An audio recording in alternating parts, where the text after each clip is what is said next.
안녕하세요. 사연을 부탁해입니다. 오늘의 사연을 소개하겠습니다.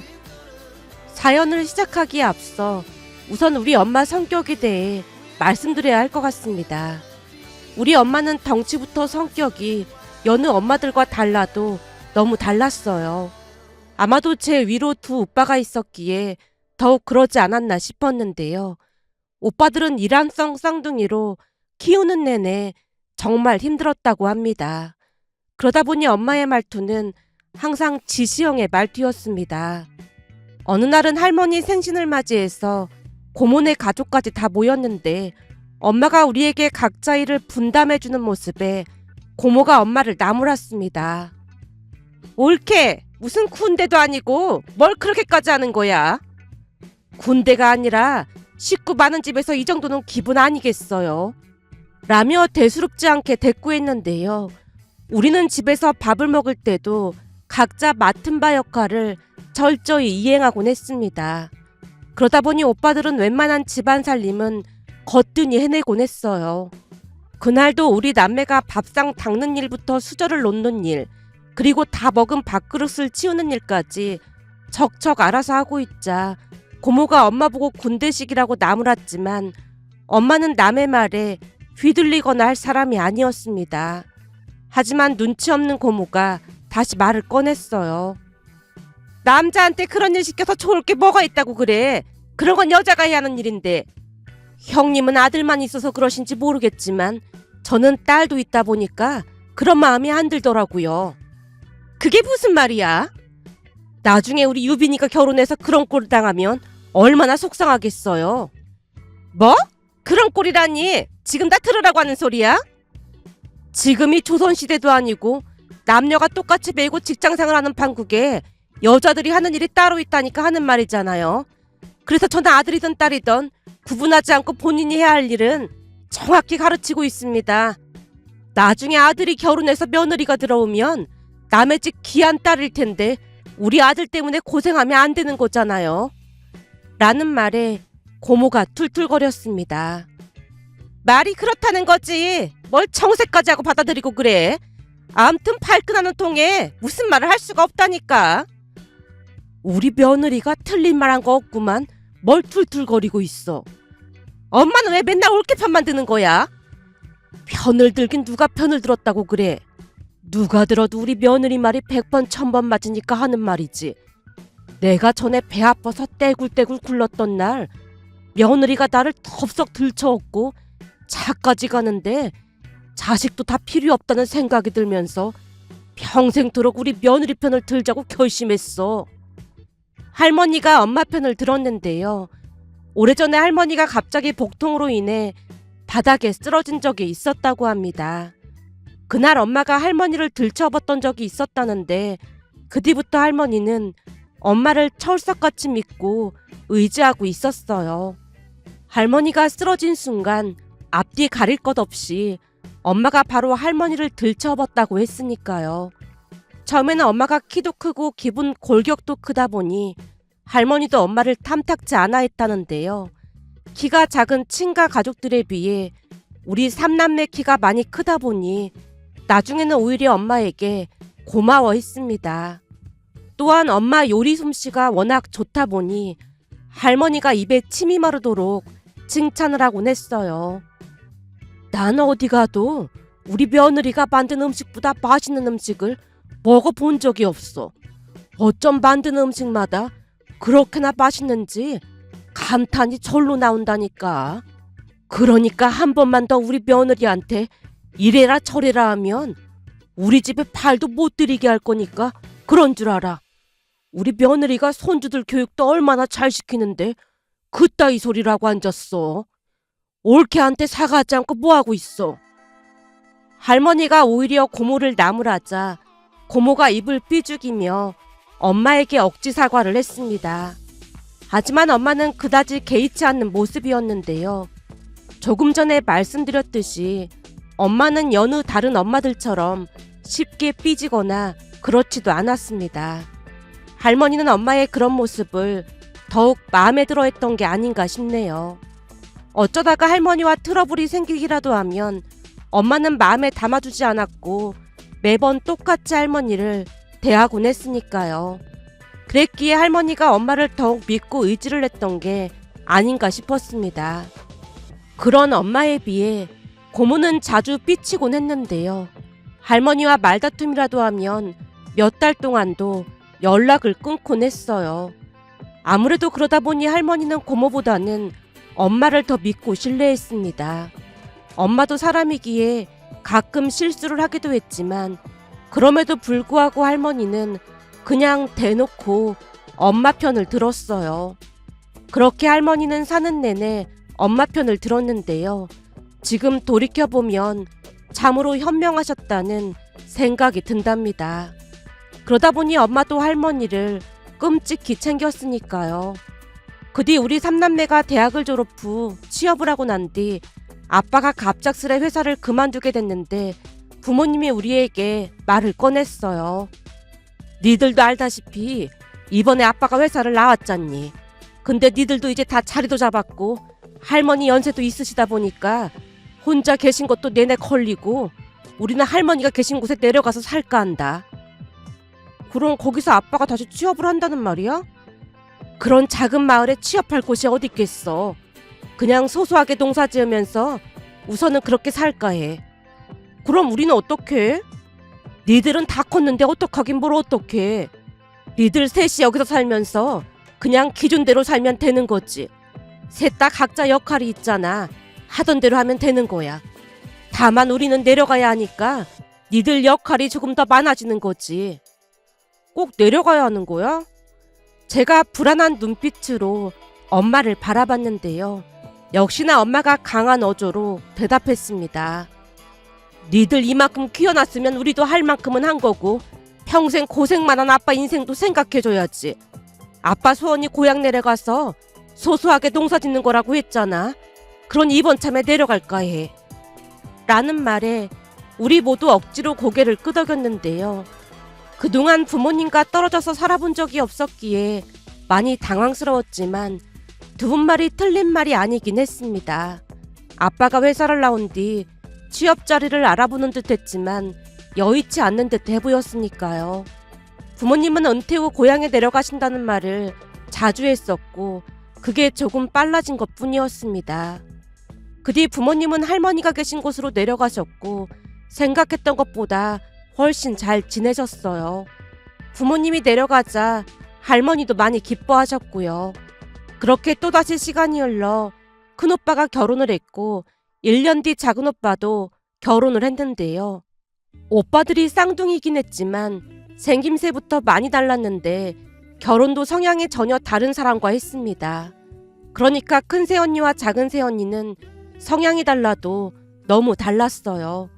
원래부터 화려하고 도시적인 것을 좋아하던 큰오빠는 딱 그런 취향에 큰 새언니와 결혼을 했고 그와는 반대로 조용하고 수수한 것을 좋아하던 작은오빠 또한 작은오빠와 딱 맞는 사람을 만나서 결혼을 했습니다. 그리고 저는 시끌시끌한 큰 새언니가 엄마와 더 잘 맞지 않을까 했지만 제 예상과는 달리 엄마는 작은 새언니에게 더 마음이 가는 듯해 보였어요. 그 부분에 신기한 마음이 들어 어느 날은 엄마에게 물었습니다. 난 엄마랑 큰언니가 더 잘 맞을 것 같았는데 가만 보고 있으면 엄마는 작은 언니를 더 예뻐하는 것 같네. 며느리 둘 다 똑같은 거지 누굴 더 예뻐하고 말고가 어딨다고 그래. 그냥 딱 봐도 작은 언니를 더 좋아하는 게 눈에 보이는데 그런 말을 하면 안 되지. 근데 참 신기하네. 작은 언니가 말수도 적고 그래서 난 엄마가 엄청 답답해할 줄 알았거든. 근데 답답하고 그런 건 없나 봐. 네 작은 언니가 말수가 적긴 무슨 말수가 적어. 내내 입 다물고 있잖아. 사람 귀가 두 개인 이유는 잘 들으라고 있는 거고 입이 하나인 건 말을 많이 하지 말라는 이유라잖아. 난 말 많은 사람 딱 질색이야. 말이 많으면 꼭 실수하기 마련이거든. 하긴 그러고 보니까 엄마도 말수가 많은 편 아니긴 하네. 근데 엄마는 큰 새언니는 진짜 마음에 안 들지? 그런 거 아니라니까 그런다. 라며 엄마가 애써 말을 피하고 있었는데요. 제가 보기에 두 새언니를 대하는 엄마의 태도가 확연히 달랐습니다. 작은 새언니와는 주방에서 하하호호하면서 즐거운 시간을 보냈던 반면 큰새 언니는 본가에 가더라도 내내 소파에 앉아서 휴대폰만 하고 있다가 차려주는 밥만 먹고 후다닥 서울로 올라가기 바빴으니까요. 하지만 엄마는 큰새 언니에게 어떠한 잔소리도 하지 않았어요. 어느 날은 아빠 생신으로 가족들이 한자리에 모였지만 그날도 역시나 큰새 언니가 내내 휴대폰 게임만 하다가 차려준 밥을 먹고 바로 서울로 올라갔습니다. 큰새 언니는 시골집이 불편하다고 잠을 자고 가는 날이 한 번도 없었거든요. 큰오빠 부부가 집을 나서자마자 엄마 눈치를 살피며 제가 입을 뗐어요. 난 큰언니만 내려오면 조마조마해서 살 수가 없어. 조마조마하다니? 뭐가 조마조마해? 본가에 올 때마다 큰언니는 내내 휴대폰만 하다가 밥 먹고 도망치듯 가버리잖아. 그러다 보니까 엄마가 버럭할까봐 조마조마하다는 거지. 내가 낳은 자식도 아닌데 신경 쓸 게 뭐가 있어. 내 배 아파 낳은 자식도 내 뜻대로 안 될 때가 많은데 내가 뭐 한다고 남의 집 귀한 자식한테 잔소리를 하겠어. 그래도 엄마가 항상 하는 말이 있잖아. 일하지 않은 자 먹지도 마라. 근데 큰언니는 내내 휴대폰 게임만 하다가 차려준 밥 먹고 설거지도 안 하고 쌩하니 가버리잖아. 그래서 엄마가 한마디 할까 싶어 조마조마했거든. 그렇잖아도 다음부터는 네 큰오빠만 내려오라고 말해놨어. 어? 그게 무슨 소리야? 보니까 오기 싫어하는 걸 억지로 끌고 내려오는 것 같길래 앞으로는 네 큰오빠만 내려오라고 했다고. 우와, 엄마 진짜 대단하다. 근데 아까 보니까 큰언니가 음식 좀 싸달라고 하던데 안 싸준 거지? 일을 한 게 없는데 음식을 싸주긴 왜 싸줘? 거기다 딱 보니 소갈비찜이랑 육전 이런 것만 싸달라고 하던데 그건 둘째네 줘야 해서 없다고 했지. 엄마가 대수롭지 않다는 듯이 말을 했습니다. 사실 내내 휴대폰으로 게임만 하다 밥을 먹고 바로 올라갈 준비를 하던 큰언니가 집을 나서기 전 엄마에게 말을 했거든요. 어머님, 갈비찜이랑 육전이 너무 맛있던데 좀 싸주시면 안 될까요? 없다. 네? 그게 무슨 말씀이세요? 아까 주방에 보니까 많은 것 같던데요? 글쎄 니들 줄 건 없다. 엄마가 어찌나 정색을 하고 말을 하던지 큰언니가 민망한 듯 안절부절 못하고 있었는데요. 얼른 가지 않고 뭐하고 있어. 엄마의 독촉에 큰오빠 부부가 급히 차를 타고 올라갔습니다. 그런데 다음날 작은오빠네가 올라간다고 하자 엄마가 반찬통에 한가득 음식을 담아주며 말했어요. 사돈 양반 두 분이 맛있게 잘 드셨다고 하길래 넉넉하게 쌌으니까 가는 길에 들러서 가져다 드리고 가렴. 어머님, 그래도 양이 너무 많은 것 같은데요? 많긴 뭐가 많아. 사부인이 전부까지 싹 다 손질해서 보내주셨잖니. 그것도 내가 맛있게 요리했으니까 꼭 가져다 드리렴. 어머님, 신경 써주셔서 정말 감사합니다. 작은언니 눈시울이 붉어져 있었는데요. 엄마의 배려에 큰 감동을 받은 듯해 보였습니다. 그러던 어느 날은 작은언니가 찾아와서 같이 식사를 했는데요. 제 눈치를 살피며 물었어요. 아가씨, 그이한테 물어보니까 그이는 괜찮다고 하던데 혹시 민폐가 아닐까 싶어서 아가씨한테 먼저 물어볼까 해서 왔어요. 민폐라니요? 그건 무슨 말이에요? 그게 조금 있으면 할머님 생신이잖아요. 아, 그러고 보니까 다음 달에 할머니 생신이네요. 암튼 작은언니 꼼꼼한 건 알아줘야 한다니까요. 아니에요. 챙길 게 많지도 않은걸요. 근데 뭐가 민폐라는 거예요? 그게 우리 부모님도 그날 같이 내려가면 안 되겠냐고 하시더라고요. 네? 사돈 어르신 두 분이요? 너무나 뜬금없는 말에 제 동공이 커져 있었는데요. 놀란 제 모습에 작은언니가 걱정스레 다시 물었어요. 아무래도 조금 무리가 있겠죠? 아니에요. 무리는 무슨 무리가 있겠어요. 다만 저는 사돈 어르신 두 분이 불편하시진 않을까 걱정이 돼서 그렇죠. 저도 처음에는 안 된다고 말렸는데 그동안 부모님 두 분이 어머니 음식을 너무 맛있게 드셨거든요. 그래서 같이 내려가서 배우고 싶다고 하시더라고요. 근데 우리 엄마 음식이 그렇게나 맛있는 거예요? 저는 매일 먹다 보니까 잘 몰랐거든요. 당연하죠. 특히나 김치는 진짜 환상적인 맛이에요. 거기다 갈비찜도 진짜 맛있고요. 사실 이런 말 하기 좀 그렇지만 오죽했으면 형님도 싸달라고 했겠어요. 작은 언니가 넌지시 말을 꺼냈는데요. 생각해보니 깔끔 떠는 큰 언니도 엄마 반찬이 맛있다며 잘 먹긴 했습니다. 하긴 그렇긴 하네요. 그래서 우리 부모님도 같이 내려가고 싶다고 해서 어머님께 물어보려고 하다가 우선 아가씨한테 먼저 물어보는 거예요. 엄마 성격이 워낙 쿨하다 보니까 별 상관하지 않을 것 같긴 해요. 정말요? 네, 특히나 작은 언니는 야물딱지도 하고 엄마가 엄청 예뻐하잖아요. 그러다 보니까 오히려 반기실 것 같은데요? 다행이네요. 저는 혹시나 민폐가 되지 않을까 걱정했거든요. 작은 언니가 안도의 한숨을 내쉬었는데요. 곰곰이 생각해보니 그런 일이 흔치 않은 일이라는 생각이 들긴 했습니다.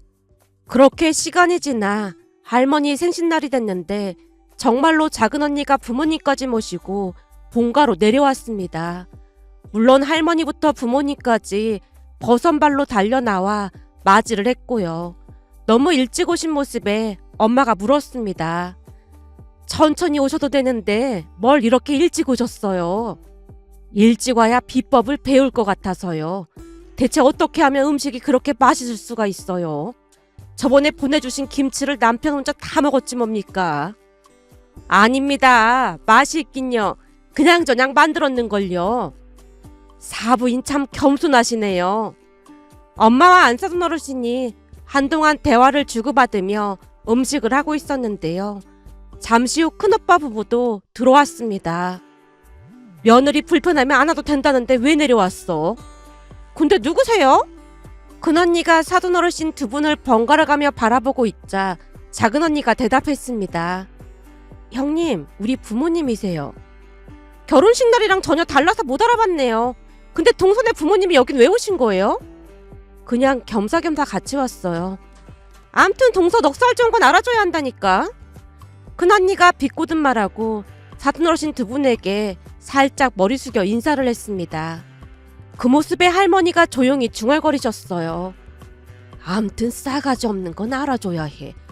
근데 애미가 오지 말라고 했다던데 왜 꾸역꾸역 오고 지랄이야 지랄이. 할머니 그러다 듣겠어. 들으라면 들으라지. 그래도 선물까지 사온 사람한테 그러면 되겠어? 저 화상 얼굴 안 보는 게 선물이구만. 왜 온 건지 모르겠다. 극기한 할머니가 미간을 잔뜩 찌푸리다가 큰오빠를 데리고 방 안으로 들어가더니 조용히 물었어요. 너는 혼자 오던지 하지. 쟤는 왜 데리고 온 거야? 그냥 안 와도 된다니까. 나도 오지 말라고 했지. 근데 굳이 따라온다고 하는 걸 어떡하겠어. 아까도 사돈 양반들한테 인사하는 꼬락서니 봤지? 암튼 마음에 드는 구석이 하나도 없다니까. 니들 밥만 먹고 후딱 올라가. 할머니가 큰오빠를 있는 대로 흘겨봤습니다. 그러나 중에도 역시나 큰언니는 소파에 앉아서 게임 삼매경에 빠져 있었어요. 물론 가족들 모두 상관도 하지 않았고 그러나 중에도 부모님과 사돈 어르신은 함께 음식을 하면서 화기애애한 분위기였는데요. 잠시 후 작은 언니가 이제 갓 만든 전을 접시에 담아서 거실로 가지고 나왔는데 큰언니가 기다렸다는 듯이 말을 했습니다. 동서는 자존감이 참 높은가 봐요. 네? 그게 무슨 말씀이세요? 시댁 행사에 부모님까지 모시고 와서 일을 시키는 게 그렇잖아요. 형님, 오해가 있으신 것 같은데 우리 부모님은 바람도 쐬고 시어머니께 음식도 배울 겸 겸사겸사 오신 거예요. 에이, 말이 그런 거지. 라며 큰언니가 다시 비웃듯 말을 했습니다. 그런데 그 모습을 가만히 지켜보던 할머니가 순식간에 큰언니 손을 툭 하고 쳤어요. 그 바람에 큰언니가 들고 있던 젓가락과 전이 바닥에 떨어졌고 큰언니가 당황한 표정으로 할머니를 바라봤는데요. 넌 일도 안 하면서 뭘 그렇게 먹고 난리야. 그동안은 애미 눈치가 보여서 내가 한 말도 안 했는데 먹고 싶으면 너도 주방에 들어가서 일해라. 제가 왜요? 저는 손님이잖아요. 손님 같은 소리하고 자빠졌네. 할머니가 한껏 비웃듯 다시 말을 했고 큰언니 얼굴이 순식간에 굳어졌는데요. 곧 큰오빠를 부르더니 가족들에게 인사도 없이 바로 올라가 버렸습니다. 그 모습에 작은 언니가 안절부절 못했지만 할머니와 부모님은 상관도 하지 않았습니다. 그런데 그 뒤 기가 막힌 일이 일어날 줄 누가 알았겠습니까? 잠시 후 생신 파티도 하고 즐거운 시간을 보내고 있었는데요. 사돈 어르신 두 분이 성격도 좋으시다 보니 할머니도 내내 한박 웃음을 지으시며 평소보다 말도 많이 하셨어요. 매번 전복에다 생선까지 많이 보내주셔서 아주 잘 먹고 있습니다. 생선 가게를 하니까 매번 생선만 드리게 돼서 오히려 죄송합니다. 무슨 그런 말씀을 하세요. 매번 보내주셔서 아주 잘 먹고 있는걸요. 사돈 두 분이 워낙 잘 골라주셔서 밖에 나가서 사 먹는 거랑은 맛부터 다르더라고요. 근데 오늘 여기 내려오시면 생선 가게는 어떻게 하는 건가요? 그냥 오늘 하루 쉬자고 했습니다. 그동안은 자식들 키우느라 잠도 잘 못 자고 밥도 서서 먹으면서 장사했는데 오늘 하루쯤 쉰다고 무슨 큰일이야 나겠습니까? 그럼요. 너무 무리하시면 건강에 안 좋긴 하죠. 아주 잘하셨습니다. 할머니께서 사돈 어르신 두 분에게 술도 한 잔씩 따라드리면서 시간 가는 줄 모르고 대화를 나누고 있었는데요. 그렇게 시간이 얼마나 지났을까요? 본가는 마당이 있는 단독 주택입니다. 그런데 잠시 후 밖이 소란스러워서 현관문을 열고 나가봤더니 큰언니가 큰언니의 어머니, 그러니까 안사돈 어르신까지 모시고 내려온 게 아니겠어요. 제가 뒤를 돌아 가족들에게 알리려던 순간 안사돈 어르신이 불만스레 말했어요. 아니 뭔 놈의 마당이 이렇게 좁아? 차 세워둘 곳도 없고 말이야. 빨리 안 가고 뭐하고 있어? 앞장서. 두 사람이 집 안으로 들어오고 있는 모습에 제가 급히 들어가서 말했어요. 큰언니가 사돈 어르신을 모시고 왔는데? 뭔 소리를 하는 거야? 엄마가 대묻자마자 큰언니와 안사돈 어르신이 집 안으로 들어왔는데요. 그 딸의 그 어머니라고 했던가요? 안사돈 어르신의 행동에 경악을 금치 못했습니다. 인사도 없이 신경질적으로 거실로 들어오며 안사돈 어르신이 따졌거든요. 사돈, 내가 너무 화가 나서 참을 수가 없어서 이렇게 찾아왔습니다. 예? 다짜고짜 찾아오셔서 이게 무슨 소리입니까? 내가 지금 안 그렇게 생겼습니까? 사실 박서방이 우리 딸이랑 결혼한다고 우리 집에 찾아왔을 때 외모부터 성격 그리고 집안 환경까지 맞는 게 하나도 없다 보니까 정말로 결혼시키기 싫었습니다. 근데 둘이 좋다고 하도 난리를 피워서 결혼을 시켰더니 귀하게 키운 우리 딸을 차별하셨다고요. 아니 차별이라니요.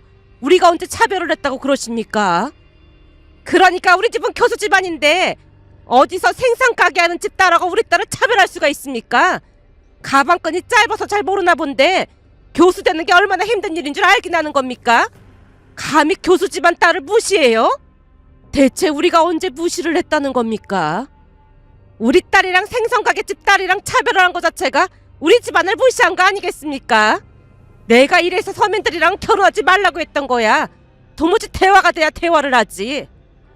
안사돈 어르신이 이성을 잃은 채 집안이 떠내려가라 소리를 지르고 있었는데요. 엄마도 지지 않고 말했습니다. 그 잘난 교수 집안 딸이 시댁에 와서는 내내 휴대폰으로 게임만 하는데 그럼 그것도 집안 내력이던가요? 제가 가만히 보니까 그 정도면 거의 중독 수준인 것 같던데 고상하신 교육자 아버지를 둔 따님에게 무슨 문제가 있는 건 아닌지 그거부터 확인해 봐야 하지 않겠습니까? 거기다 교수 집안이면 뭐합니까? 따님은 어른들을 보고도 인사도 제대로 안 하고 고개만 까딱하더군요. 여기가 미국도 아니고 대한민국에서 말이죠.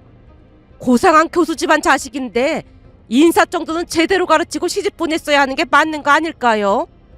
뭐라고요? 가방끈이 짧은 사람이 어디서 훈계질이야? 당신이 모르는 것 같아서 말하는 건데 내가 말이야 이대 나온 사람이야 알기나 해?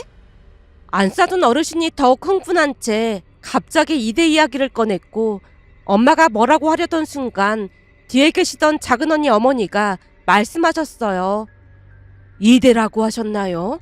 저도 이대 나왔는데 학번이 어떻게 되십니까? 뭐? 당신은 생선 가게 한다면서. 근데 당신이 이대로 어떻게 나와? 생선 가게 하는 사람들은 대학 나오면 안 된다는 이상한 논리를 가지고 계신가 보네요. 저는 이대 땡땡 학번인데 사도는 몇 학번이신가요? 그리고 지도 교수님은 누구셨던가요? 라는 말에 큰언니 어머니가 순간 말문이 막힌 채 어쩔 줄을 몰라 하고 있었는데요. 그 틈을 놓치지 않고 작은언니 어머니가 말을 이어갔습니다. 보아하니 나보다 후배거나 학력을 속인 것 같은데 참 창피하네, 창피해. 남편이 교수식이나 된다고 하면서 어디 부끄럼도 없이 사돈댁에 와서 행패를 부릴 수가 있어. 이대 얼굴에 먹칠을 해도 유분수지. 창피하다, 창피해. 작은언니 어머니가 한심하다는 듯이 말을 하자 큰언니 어머니가 얼굴이 시뻘개진 채 급히 큰언니를 데리고 도망치듯 나가버렸습니다. 그 모든 일이 순식간에 일어났기에 가족 모두 넋이 나가 있다가 엄마가 조용히 입을 뗐어요. 아니 이게 다 무슨 일이야 그래?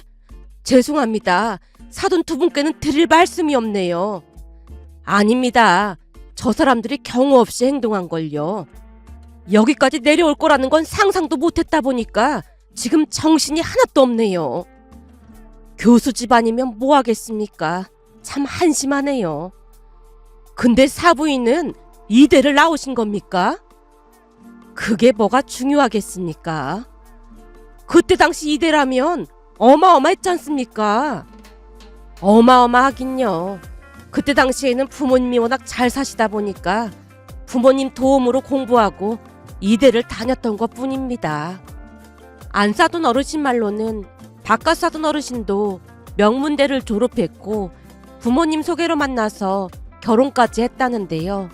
도중에 바깥 사돈 어르신 사업이 크게 잘못되는 바람에 먹고 살 길을 찾다가 바깥 사돈 어르신 아버님 생선가게를 물려받아서 일을 하게 됐고 그 뒤 같이 생선가게를 운영하게 됐다고 했습니다. 그 와중에 사돈 어르신 두 분 이야기를 듣는데 파란만장한 삶을 살았다는 생각마저 들 정도였습니다. 잠시 후 엄마가 큰오빠에게 전화를 했지만 큰오빠도 그 사실을 몰랐던 듯 많이 놀랐다고 했습니다.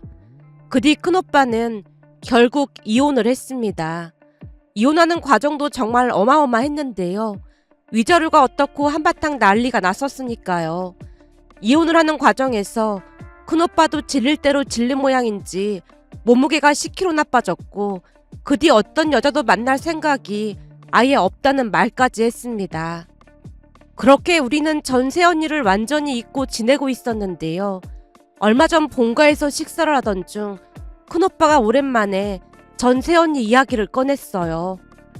사실 한 2주 전에 그 사람한테 연락이 왔었어요. 그 사람이라니? 누굴 말하는 거야? 전처요. 뭐? 걔가 너한테 연락을 왜 해?